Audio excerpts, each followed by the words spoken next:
Hello and welcome to Runaway with Liz. I am Liz and this is the third episode documenting my SIOUX Falls Marathon training cycle. I just got back from my last back-to-back long run for this week, so I'm a little bit sweaty, but you know, I am authentic. And before we get started, if you feel like subscribing to the channel, thank you very much. Thank you for your support. These past few weeks of training have had a couple of challenges. One of them being that this time of year tends to fill up really quickly if you let it, especially with social engagements. You're invited to things like graduation parties, family reunions, wedding showers, weddings, baby showers. It feels like this is when all of those social events just happen. And so if you are planning to go to all of those things that you're invited to, things can get really busy and it can be hard to find time to do those long runs. And in addition to those things, Tony and I are doing a little bit of traveling this spring and summer. And so it does make finding time for those long runs a little bit more difficult. Not impossible, but a little more difficult. The second issue is that if you've ever tried vlogging about training for a race, you know it can get pretty monotonous pretty quickly. It just feels like you're filming and doing the same things over and over and over again,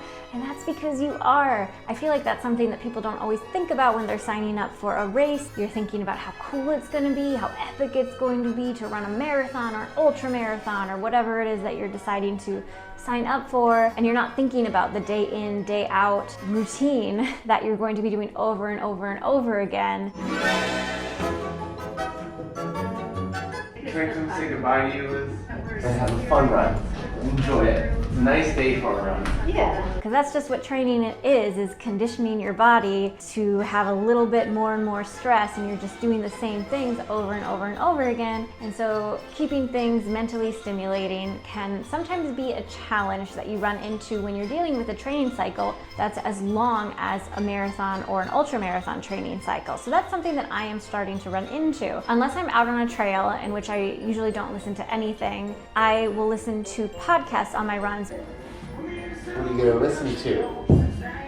That's probably what you need to get ready. Probably some in-park podcasts. But when you're logging a lot of miles, podcasts only update about every week, so you can run out of material pretty quickly. Good morning.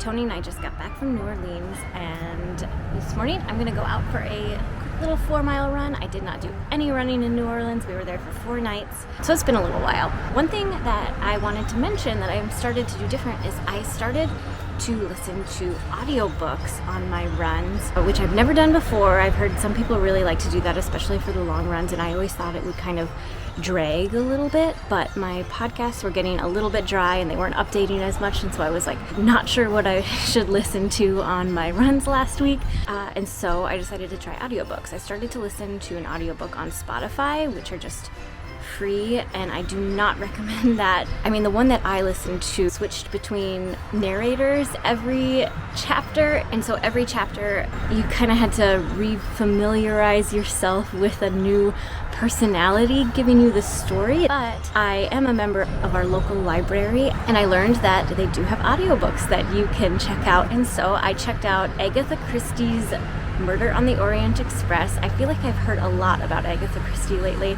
I've never read one of her books. Back when I was in a book club, one of the members picked Death on the Nile, and I think I just didn't read it. Sometimes in book clubs you just don't read the books. Murder on the Orient Express is the perfect book for a long run. I think Agatha Christie murder mysteries are excellent choices.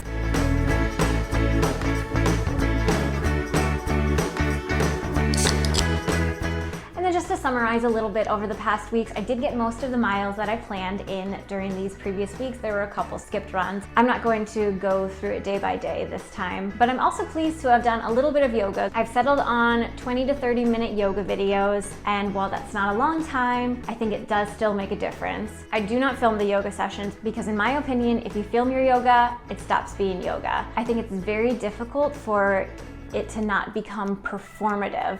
when you know that there's a camera on you. So if you do see any yoga poses in my videos, it's either just me stretching or it's me filming a follow along style video, in which case it's not yoga for me, it's yoga for the viewer. Moving forward, we do have a little bit of travel coming up, so hopefully I can share running in a couple different locations with you. And we have entered a maintenance phase in my marathon training cycle, distance-wise, having gotten up to the 20-mile distance. Good morning. We have a 22-mile run on the schedule today.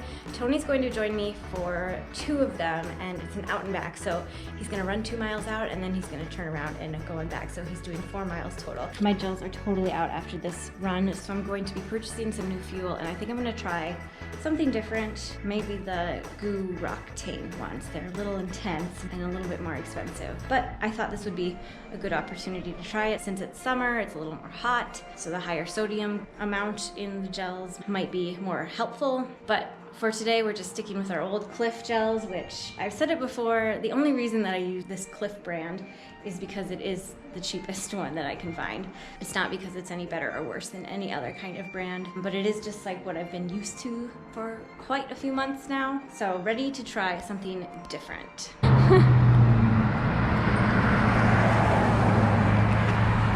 Bye.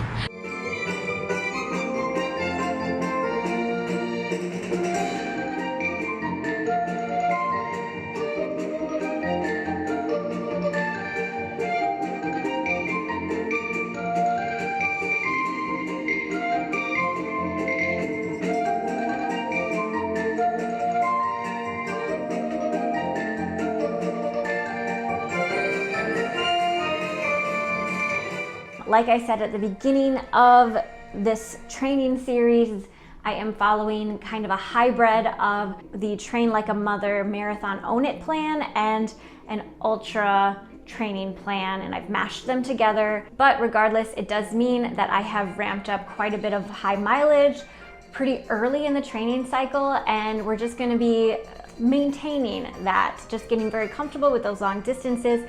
And now that I am up to those high distances, it's going to be time to start to sprinkle in some running strength workouts like hill repeats and intervals. So that will be fun to shake things up in the future. And that is all for this update on training. What challenges are you finding in your training cycle that you didn't anticipate or that you did anticipate? Full schedules, summer heat, are you feeling bored? And how are you tackling those challenges? Thanks for watching, and if you enjoyed this video, feel free to give it a thumbs up and maybe even subscribe to the channel. On this channel, I share videos about running, traveling, and just general good times. So take care, see you next time, bye.